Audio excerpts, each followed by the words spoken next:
Hoje, se eu fosse me direcionar a uma empresa, a um anunciante, a um vendedor, eu diria que o mercado consumidor de ateus no Brasil é um mercado que vale a pena se investir.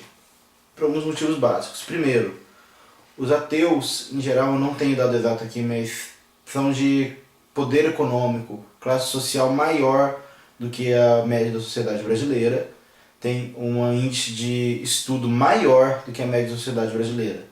Hoje, a porcentagem de ateus e agnósticos, pessoas que não têm religiões no Brasil, é de cerca de 8%.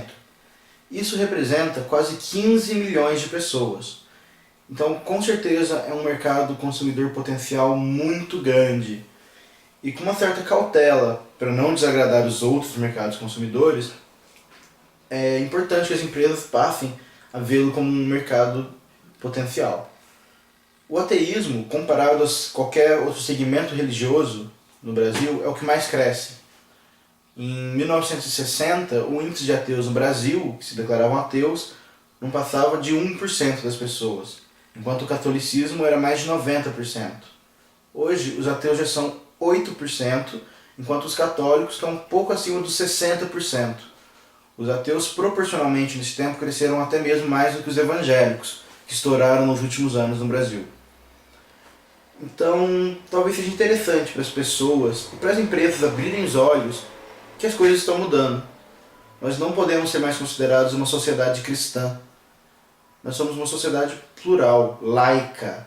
O que é o laico? O Estado laico. O Estado laico não é o Estado ateu, é o Estado que não possui religião, não apoia cultural, econômica ou ideologicamente nenhum tipo de doutrina religiosa ou espiritual.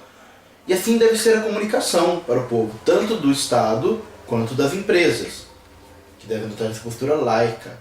Nós vemos hoje muitas referências à moral cristã e tudo isso que já está enraizado na nossa sociedade, dentro da comunicação. E algumas vertentes muito fortes já vêm lutando contra isso. Acredito que o exemplo mais forte que nós temos, que conseguiu através muito de comunicação, é o exemplo dos homossexuais. A repúdia ao homossexualismo nada mais é do que um preceito religioso, especificamente cristão na nossa sociedade, que está enraizado de muitos e muitos anos atrás. E hoje, esses homossexuais conseguiram uma voz ativa, política, social e econômica muito forte. Muitas empresas se comunicam diretamente a eles.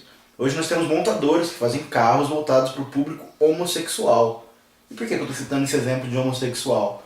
Foi um público que conseguiu se desprender dos preceitos religiosos, que são enraizados na doutrina, na ideologia da nossa sociedade, tidos como moral, e foi um mercado consumidor extremamente relevante. Eu acredito que os ateus têm poder para fazer o mesmo dentro dos próximos anos no Brasil. Quando a gente começa a pensar fora do Brasil, acho que isso se potencializa mais ainda. Hoje nós temos alguns países como Noruega, Dinamarca, Escócia, Suécia, Finlândia, Islândia, são alguns dos países que têm os maiores índices de IDH do mundo. Acredito que todos esses países que eu citei devem estar entre os 15 primeiros da lista, sendo que a Noruega, Dinamarca e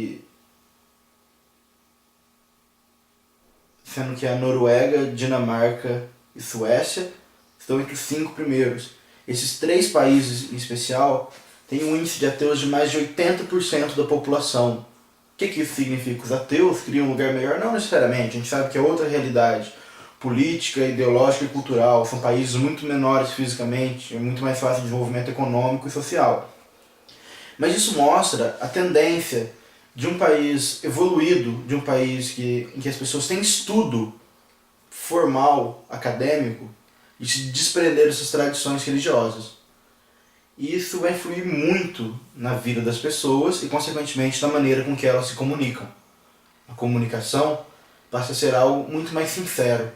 Nós não precisamos mascarar a nossa comunicação com ideologias que não são nossas, são emprestadas.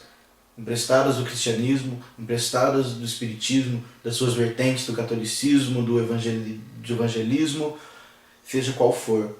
O ateu não tem isso, o ateu é original, ele segue a própria ideologia, a própria doutrina, se é que se pode chamar assim.